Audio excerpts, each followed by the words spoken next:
Hello, I'm Waqar Rizvi, and this is Scope. Pakistan's gesture of goodwill by returning Wing Commander Abhinandan has been widely appreciated. According to many, the ball is now in India's court to react in accordance with this move, ideally towards peace and de-escalation. Offers of mediation from countries around the world continue to add up.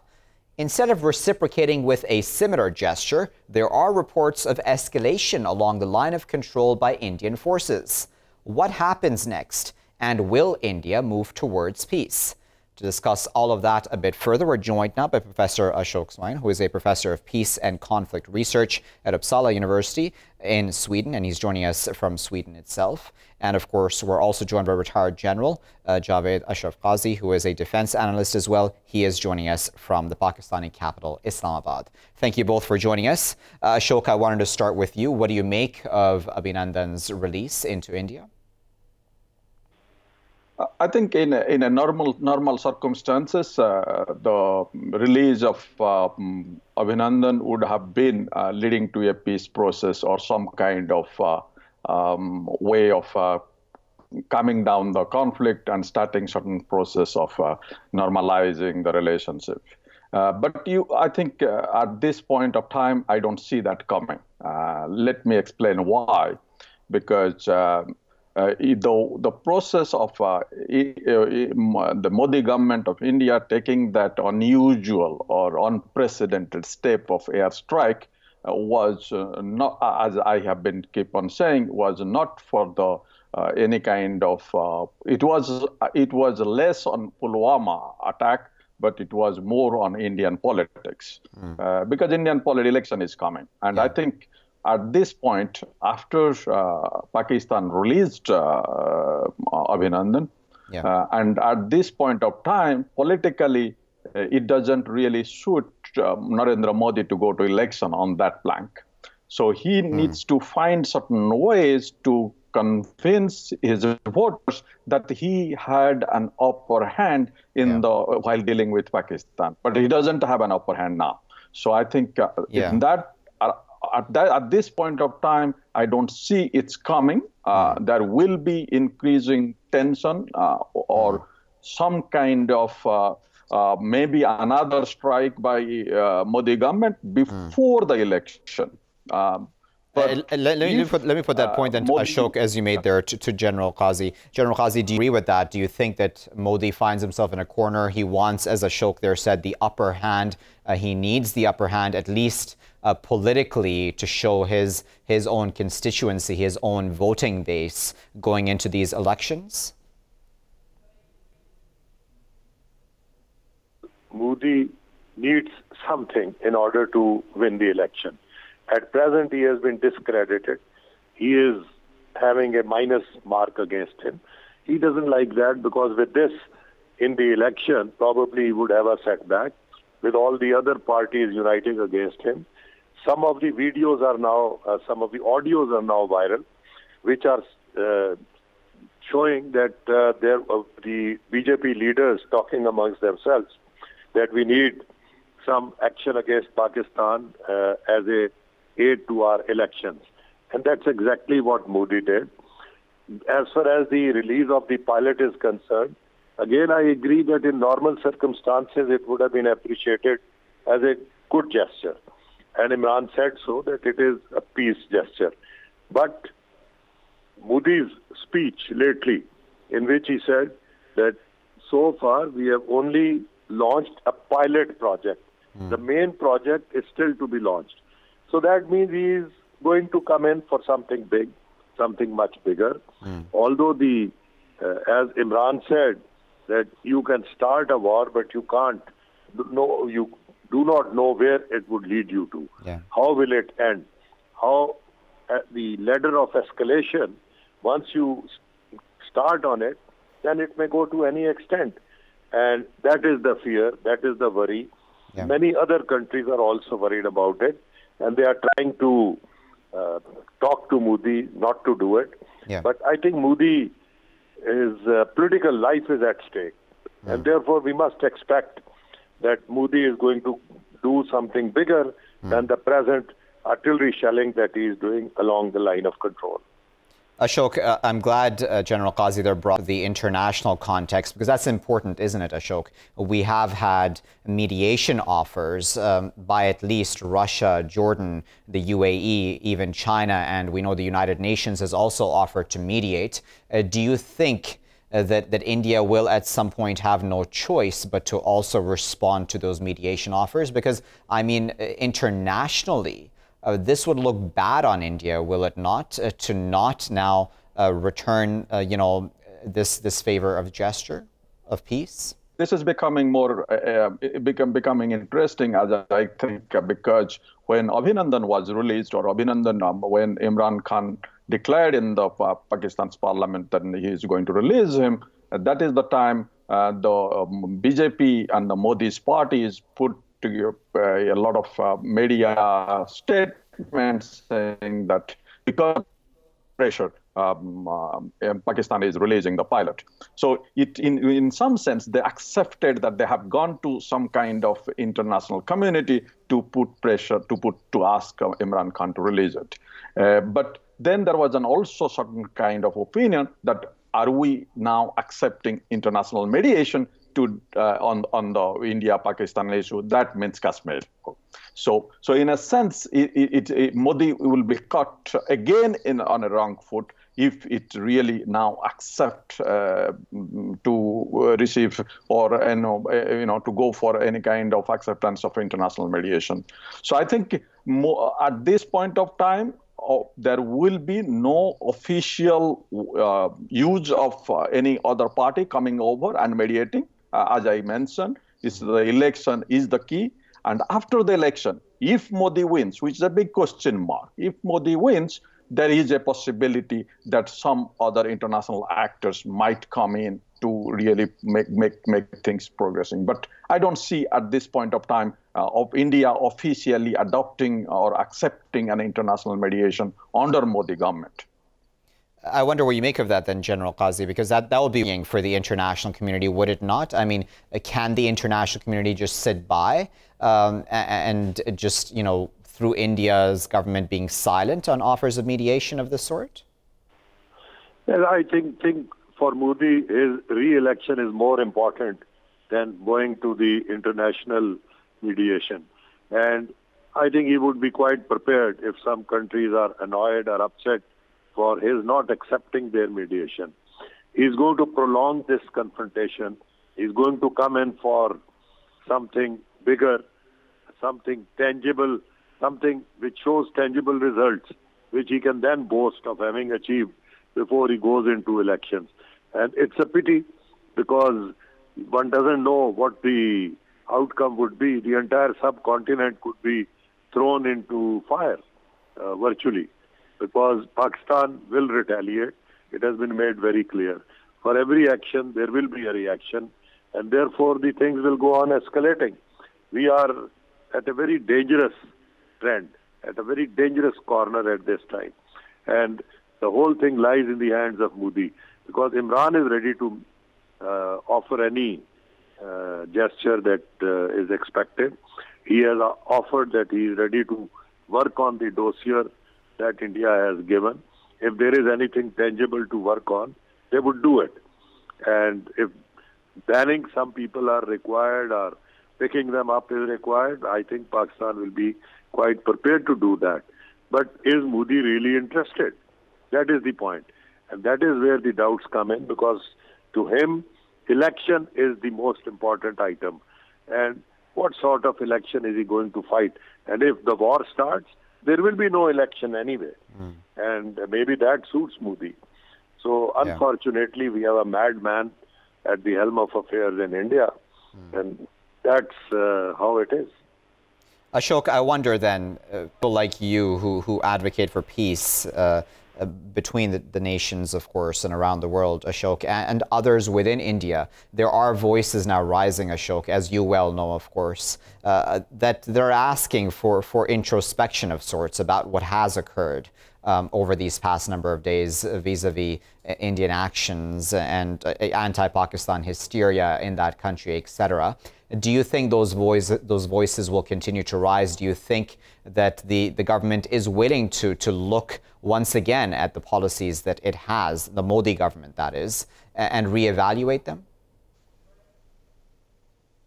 You see, India had always a very strong group, which also in the favor of peace, in the favor of normalization of relationship with Pakistan. Indian people, those who really think that India can really grow and prosper, they know that you need to have a peaceful atmosphere, a peace with Pakistan, peace with neighbors, and at least a working relationship with neighbors in the neighborhood if you really want to aspire to become a regional power, forget about a global power. So I think it's in that sense, there is, of course, after Pulwama, or particularly on Tuesday when after this attack in Balakot, there was a little bit of everybody went into this nationalist fervor, so the peace voices were a little down. But I think now peace voices have come up. The opposition asking tough questions. Opposition has realized that it cannot really give a free hand on the name of national security to Modi, and Modi is Modi is rampaging in the name of national security just to take the country to absolute uncertainty, to take the region into in the war hysteria. So I think it's somehow the group which really wants not forget about the peace. It's a working relationship with a neighbor. This is what is more important. And I think it is extremely important that this group gets its voice much stronger and really works for it. So, General Qazi, what do you make of those voices for peace, for, as Ashok there said, a working relationship on the other side of the border? What are your thoughts about those voices? Will they be growing in the coming days? It seems that many, even those who have not been pro-Pakistan at all, have been very anti-Pakistan since that Indian incursion took place over the line of control, have even started reevaluating their own stances. I imagine that's a positive sign, isn't it? I think that's a very hopeful sign. And there are more chances of toning Modi down if the internal pressures mount. He is not going to care so much for external pressures, because he knows that the external pressures would not mount too much, except for just pleading. But internal pressures, definitely, because they will also affect his chances in the elections. And the opposition parties in India have realized that Modi has done all this in order to win elections. It is not so much because of any terrorism act, but it was Modi's own ploy. Because realistically speaking, if you look at even Pulwama incident, it was a Kashmiri young man who had been mistreated, who had been picked up, who had been beaten up, who wanted to revenge himself, take revenge. And the vehicle was local, the explosive reportedly was local. There was a reason for him to do all this. And he did it. There are no proof whatsoever that anybody from across the border was involved. Similarly, the terrorist camp, so-called, on which they have fired their rockets, actually there is nothing there. There were no people, there was no building there, there was nothing. And that shows either the intelligence with India was very faulty, or that they knew it, but it was a deliberate thing in order to just show to the public that they have done this, like the last time they did it.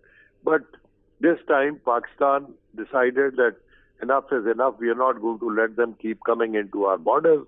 And so they also retaliated.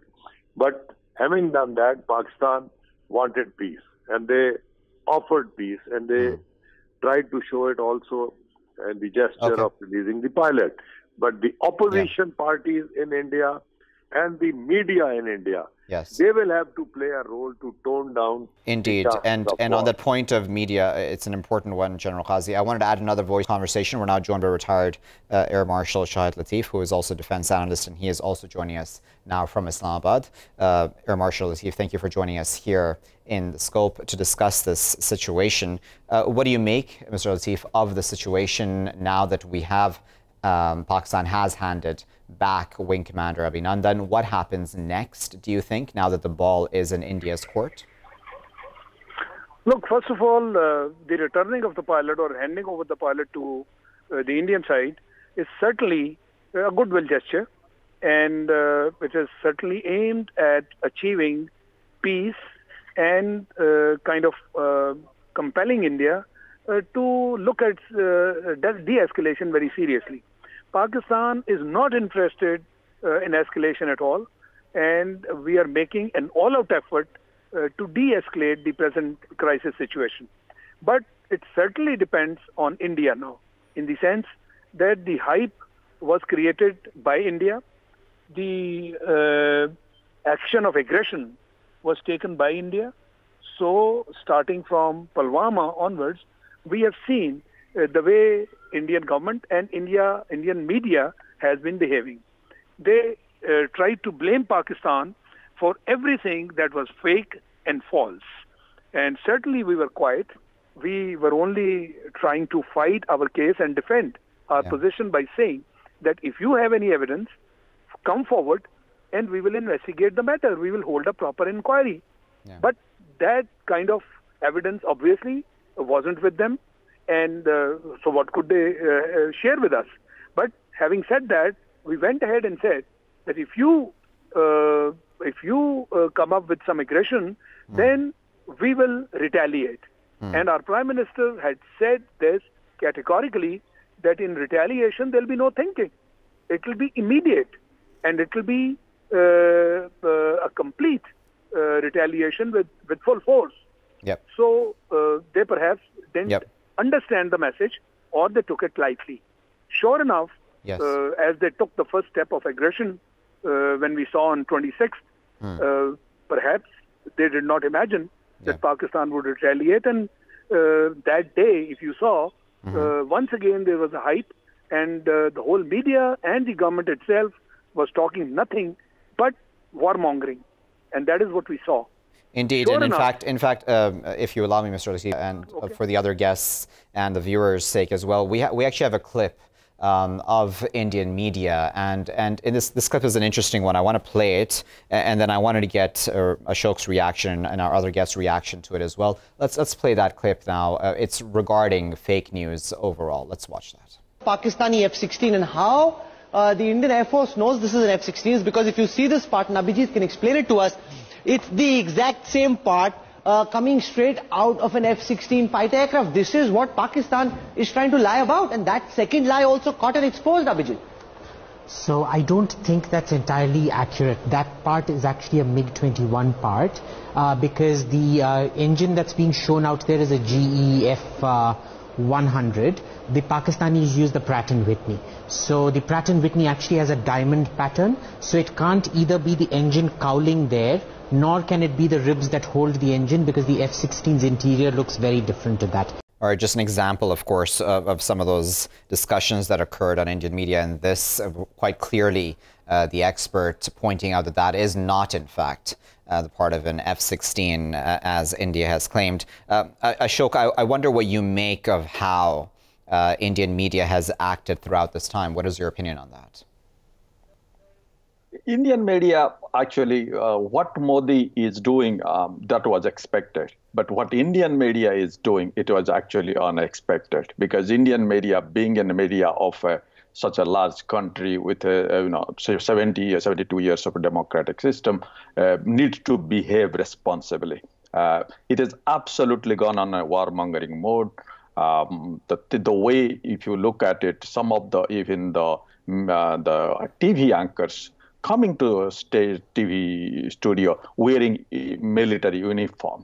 I mean, as if they are going to war. And this is the way the media has been hyping from the very beginning, and absolutely no idea what kind of cost it will be. They have no issue that how the country should go, and though there is no commitment to the society, to the country, to the peace and development of the region.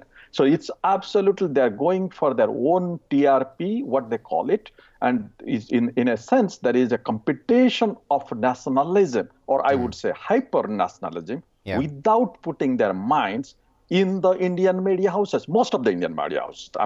There have been some voices, there have been some powerful voices, those who are standing up against it, but what I'm saying, the so-called mainstream majority Indian media has lost its mind. Okay, let me get Air Marshal Latif's thoughts. Air Marshal, what do you make of that clip that we played? Quite clearly fake news, isn't it? And that's dangerous, isn't it? At any point in time, of course, to give misinformation. But then the expert on that very show himself pointed out that that was not, in fact, part of an F-16. That was MiG, going on to give details. But, essentially the anchor and the hosts a narrative falling apart in that one show. How important an example is that, and what do you make then of Indian media's actions? I think India as a country is making a fool out of itself. If you see that there's a clear division, you have the government and media on one side, which is trying to sing songs of their success, which is absolutely false. And on the other side, there is the public of India, which was being fed with false information on the first day of their strike, where they were saying that they have achieved their targets and achieved their aims, whereas on ground, nothing could be shown to support that claim. So the public, on the second day when Pakistan retaliated, and everything was shown loud and clear, the wreckage of the two aeroplanes and the damage on ground, all of that spoke for itself.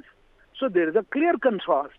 No wonders that the public in India has realized, and some of the opposition parties, people who understand and have a sane mind, are saying and are talking about the clear difference between the performance of India and Pakistan. And even out of that success, Pakistan is offering peace. Pakistan is talking about negotiations. Pakistan media is acting very maturely. And no one in Pakistan is harping or is creating a hype about war. Therefore, there being a clear difference in media and government on one side, and it is the people who count. The majority in this case is certainly the people as they perceive it. So there are loud voices from the people of India talking about sanity, and they're asking India to exercise restraint. And this is happening perhaps for the first time, which Mr. Modi had never anticipated. He, in other words, was trying to run an election campaign, and maybe to some extent he was successful in Pulwama. But very soon when they launched their strike as a result of Pulwama, which was a fake claim saying that this was an act of terrorism and they would punish Pakistan, for one day only, they thought that they had claimed victory. And on the very next day, all of this was torn into pieces. So I think that is the situation where we stand. And like in the previous case, where they had claimed a strategic strike and the whole world, no one believed it. I'm talking about Uri incident. And this is another lie that they are trying to talk about. And therefore, I don't think anybody in the world or the public of India itself is willing to buy the Indian story. All right, so we're going to go into a very short break. Ladies and gentlemen, viewers, please do stay with us, or we're going to continue discussing this issue after the short break. Stay with us. Viewers, thank you for staying with us here in Scope. We're now going to play a short clip before going to our guests, Ashok and General Qazi, who are still with us. This clip about, once again, Indian media, just an example of the kinds of conversation that have been occurring in some media outlets there in India. Let's watch this. I want to know which government source told that channel in our Republic of India, that 300 jihadis were killed. I want to know. Mr. Tehseen Poonawala, if you think you're participating in a show in Jio TV in Pakistan, then be my guest. The door is there. You can walk right away, because if you do not believe our forces, then that's the place. That's the place. I know, ma'am. That's the place for you. Tell me the forces said 300. I will apologize for it. I am ready to apologize. Before I get to the... Okay, all right. You have not shown your viewers what has been done, and you are just screaming away as though you're trying to sell some kind of article. He's a man of honor, okay, and I respect him. So you think the media in India is hysterical, and the media in Pakistan is something that deserves more of your faith and belief? Is that what you're saying? Ashok, what happens is essentially that the discussion evolves into essentially just not accepting even any dissenting voices of any sort. They may want to talk about peace at this time and otherwise. What do you make, Ashok, again, of that sort of hyperbole? You know, there have been some of these TV anchors, or at least a couple of 3 to 4 TV stations, particular news channels. They have been doing it for many months, even for years. This kind of things, but in the context of internal politics, in the context of external politics, and now vis-a-vis Pakistan. So this is nothing new. And this is absolutely expected, and the people in India knew or know who are these people. So I think this is what it is. But there are, as I said, there are a number of other TV anchors, TV hosts, those who are willing to debate this, asking the questions. They're, of course, being bullied in the media, social media and others, but doesn't mean that they have stopped doing it. I know several of them, those who are standing up. So I think that's what I was mentioning before the break, that these anchors are the sum of these media people, particularly those who, I mean, they might have major TRP, they have major probably fan base, but they are the ones, those who are really propagating this story and trying to see, as I say, it's just playing with the fire and playing to this public opinion. And indeed, on that point, Ashok, of playing with fire, if you allow me, I want to put that point then to General Qazi. General Qazi, it is dangerous, isn't it? This sort of warmongering hysteria, really anti-Pakistan hysteria, I should add. This is dangerous, isn't it? Because I imagine that in any country, that country's media can put a lot of pressure on government policy, can it not? Yes, that is true. But as far as the media is concerned, you always have some channels which have their own agenda. Maybe they are funded by BJP. Maybe these are members of the BJP or whatever. They are Modi supporters. They have to follow that line, and therefore they will continue to spew poison against Pakistan. They will continue to vitiate the atmosphere. They will not change their tone, and they will not allow dissenting voices to speak up. But then there are other channels, and as against a few days back, when most of the Indian channels were literally talking very, very ill and were going in for a very harsh and hard stance towards Pakistan, many of them have now changed. And a lot of them are talking that India must respond, we should not go to war, Pakistan has shown a gesture, and so on, which is a good sign. Same is true of Indian public. There are dissenting voices. Indian public is also, the opinion is split. There are the BJP supporters, there are hardline Hindu nationalist parties or extremists who will go on talking about war and teaching Pakistan a lesson and so on. But then saner voices have also started coming up. These had been suppressed, but now they are coming up. And similarly, the political leaders, they have started talking. People like Mamata Banerjee and all, they have now started talking much louder. And if Rahul Gandhi gives a lead to the rest of the parties, and they make it clear to the public that all this, what is happening, is basically Modi's plan for the election. Okay, so let's add another voice, if we can, to this discussion. We're joined by now Ms. Sonia Sarkar, who is a journalist, and she's joining us now from Kolkata.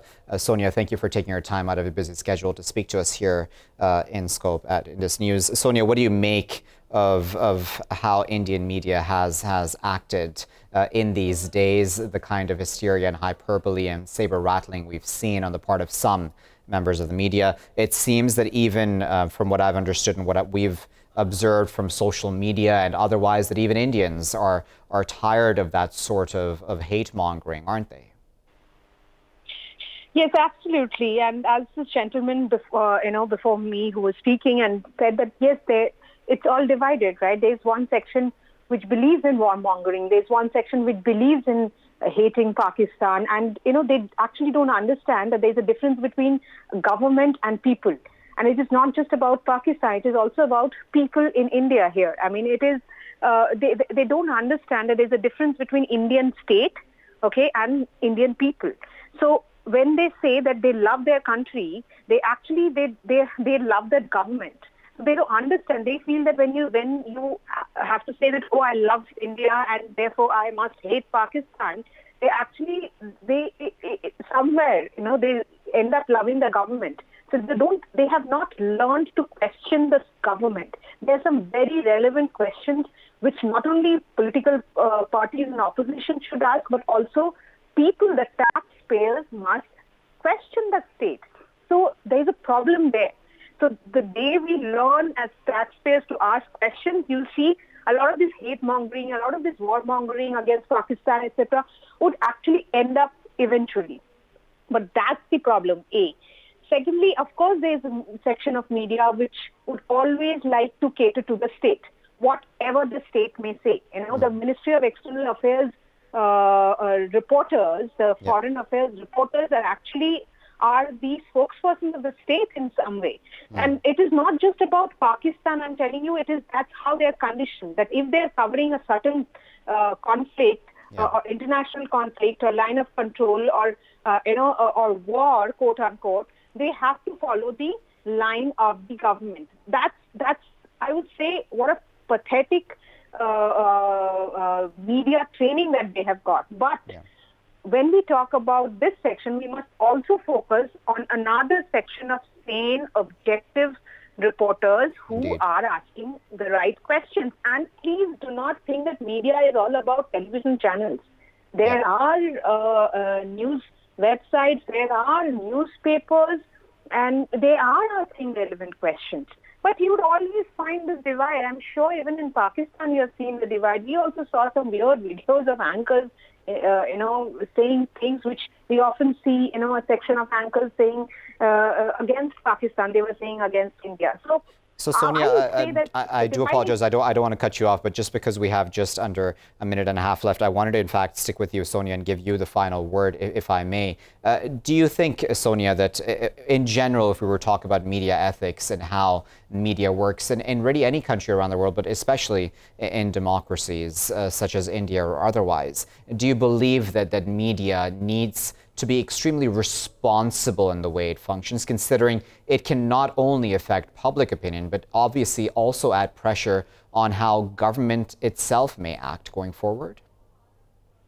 So that's what, it's all related. Media and public are related. As I just mentioned, that even in India, the public doesn't know that it must ask the right questions to the state. When I have posted something saying that, finally there's a wonderful peace gesture by Pakistan, but where is the Prime Minister of India? There would be 1,000 people saying that, oh, come on, do not criticize the Prime Minister of India, your own Prime Minister, because you have been followed by international media. That's so ridiculous that I, as an individual, as a taxpayer, forget even as media, as someone from the media fraternity, I must ask questions as a journalist.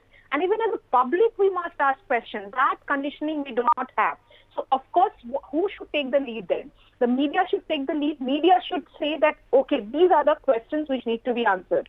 So when the public reads a newspaper or reads a particular report, they would also at least apply their minds that these are the right questions. So, of course, media plays a very, very responsible and important, significant role in forming public opinion and also helping people to think, to ask the right questions. So that, of course, it is important for media to be responsible and just see the situation as it is. Yes. And don't see it from the prism of the government. All right, Sonia, we'll leave it there at that as our final word. We do, of course, appreciate your time. Would love to have all of our guests back on, of course, to continue such conversations in the future here in The Scope. Let me thank all of our guests from the top. Earlier, we were joined by Air Marshal retired Shahid Latif, who is also a defense analyst. He was speaking to us from Islamabad. We were there joined by Ms. Sonia Sarkar, journalist who was speaking to us from Calcutta. We were also joined by retired General Javed Ashraf Qazi, defense analyst who was speaking to us from Islamabad. And we were also joined by Professor Ashok Swain, peace and conflict researcher, who was speaking to us from Sweden. We appreciate, of course, all of their time and insight. Viewers, as we spoke about with our experts and guests throughout this segment, Pakistan's gesture, its goodwill gesture, has not yet been responded to in kind by India towards any efforts of mediation that have been offered by many countries around the world. Pakistan saying it is open to sitting down across the table and discussing things out. We'll have to wait and see, of course, what the Indian reaction will be. So far, it has not really been positive towards peace and towards de-escalation, even though it seems that the Indian government may now find itself in a corner, specifically, of course, both internationally and considering domestic politics in context of the upcoming elections. We'll keep a very close eye on that fluid situation here in The Scope. Don't go anywhere, though. I'll be back after a short break with our next segment. Viewers, thank you for staying with us here in Scope. Now, the sudden resignation a number of days ago of Iran's foreign minister, Mohammad Javad Zarif, brought to the fore growing unease over a collapsing nuclear deal. Though the resignation was rejected by the president, the message was clear. As the man who negotiated the deal, Foreign Minister Zarif and the current administration continue to be the target of much criticism. This as the deal has not delivered on the many promises that had been made. To discuss that further, we're now joined by Mr. Tohid Asadi, who is a political commentator, joining us now from Tehran. He is also a PhD candidate in regional studies and editor at the World Desk of the ISNA news agency. We're also joined by Mr. Sarbas Nazari, who is a journalist and commentator, and he is joining us from Aarhus in Denmark. Thank you both for joining us. Sarbas, I'd like to start with you, if I may. What did you make of Foreign Minister Zarif's resignation? What message did that send? And of course, Rouhani then rejecting that resignation. As you know, the resignation by Foreign Minister Zarif was a very sudden decision. Many people, common people would have not expected this. But deep down, when you look into Iranian politics, these by the Iranian Foreign Ministry have been going on for decades. It's not something new. The lack of authority, the parallel sources of power, which are actually the decision-making institutions in Iran, have always interfered in the affairs of the Foreign Ministry, and this is something that Mr. Zarif had been complaining about behind the scenes. But the timing was significant in that it coincided the visit by President Assad to Tehran, and that is something that has angered the hardliners. The hardliners believe that Zarif, by this sudden resignation, shifted the media attention from what they call the victory of the resistance and his visit to Iran to thank the supreme leader and all that.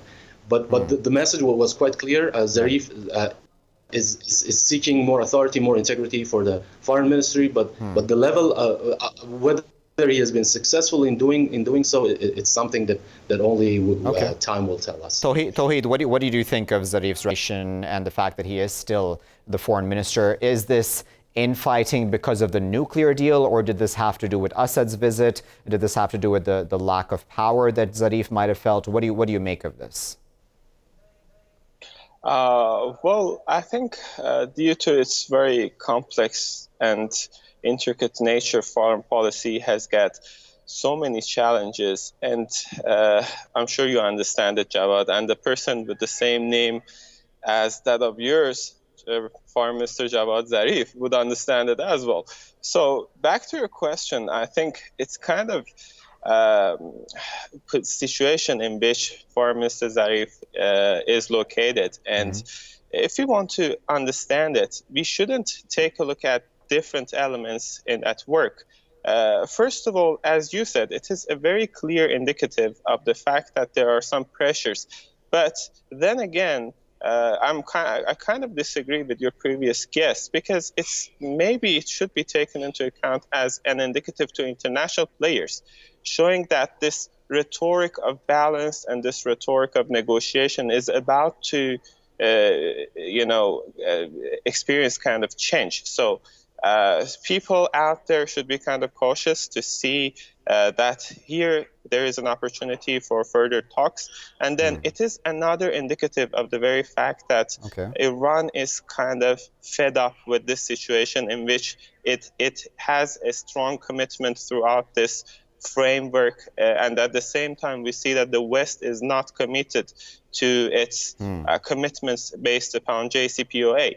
That's I think one very critically important aspect of this. And that's the point which, Tohid, I'm glad you made, because I wanted to ask Sarbas about that. You didn't mention the nuclear deal. Do you not think that this is an indication, Sarbas, that for a man who negotiated the nuclear deal, and in fact for many years had been negotiating some sort of a deal with the West and with others around the world about the Iranian nuclear program, do you not think that for him to resign would be also an indication that pressures are growing on him and the Rouhani administration because of essentially the collapse of this deal?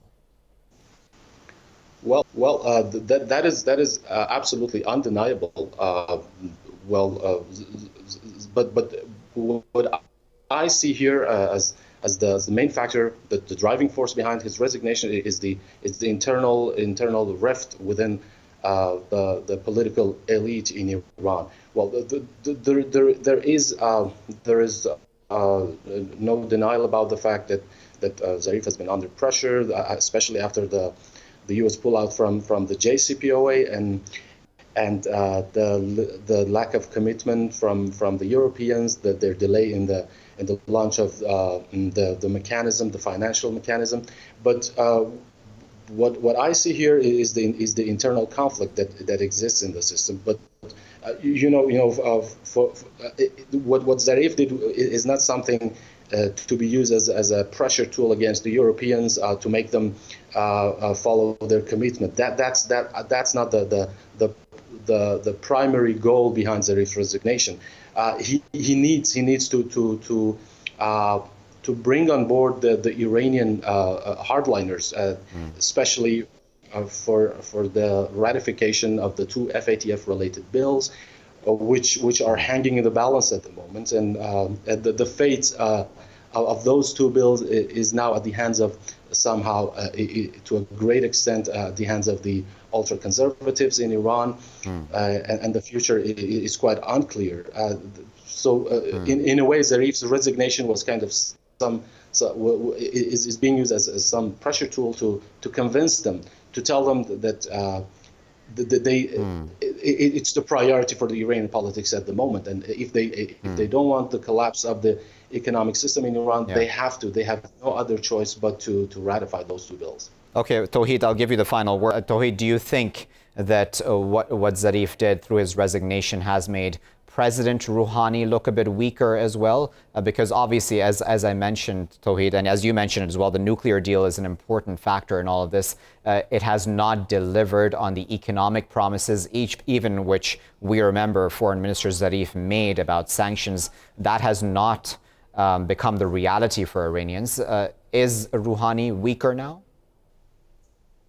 Well, I think before I go to answer to your question, I need to mention a very important point, and that is the very fact that even though we know that Foreign Minister Zarif was the person who was involved in these negotiations resulted in JCPOA, we sometimes ignore at the same time another fact that this agreement was signed with respect to the green light of the whole system, the whole political system in Iran. So the front man actually was Foreign Minister Zarif and his team, including the government of President Rouhani. But at the same time, it was not like a kind of unilateral course of action to be taken. So I think the point that your previous guest kind of ignores is that this is not like Zarif going to different negotiations on his own without any permission, without any coordination, stuff like that. So you cannot say that JCPOA is signed by Zarif. It is signed by the whole Iranian system. Yeah. With that said, I think, no, it's not going to be a sign of weakness for President Rouhani because, first of all, this kind of disagreements are quite usual. If you go to all over the world in different countries, you will see almost the same story going on and on and on. But back to Iran, I told you before, we should pay close attention to this pressure, this signal that it indicates to the international community that this kind of discourse based on negotiation, based on a lighter tone of engagement with the world is going to kind of change. And that's the fact that we need to pay attention, I think. Very well. We'll leave there as our final word, but I appreciate both of your insights and analysis, and of course for taking your time out of your busy schedules to speak to us here in the Scope. That was Tohid Asadi, political commentator, speaking to us from Tehran. Tohid, we know you have a flight, so we hope you have safe travels. We're speaking to Sarbas Nazari, journalist, who is speaking to us from Aarhus. Sarbas, we appreciate your time and insight as well. Now, as our guest there said, viewers, this issue of Foreign Minister Zarif's resignation may have been a sign of what is happening internally there within Iran vis-a-vis the nuclear deal and possibly other issues as well that are internal. But the nuclear deal is seemingly collapsing. The international community seemingly ever so slowly walking away from it. We know the US has already walked away from it, creating a ripple effect. The Europeans, at least to save face, seem to be bringing in some sort of a mechanism to save that deal. But what factors that played in Foreign Minister Zarif's resignation are not clear, but certainly one can hypothesize that that did have a huge role to play, considering he was the main negotiator for that deal. We'll keep a very close eye on all that situation and how it develops there in Iran here in the Scope. But that's all from me for the moment. I've been Waqar Rizvi. Thanks for watching.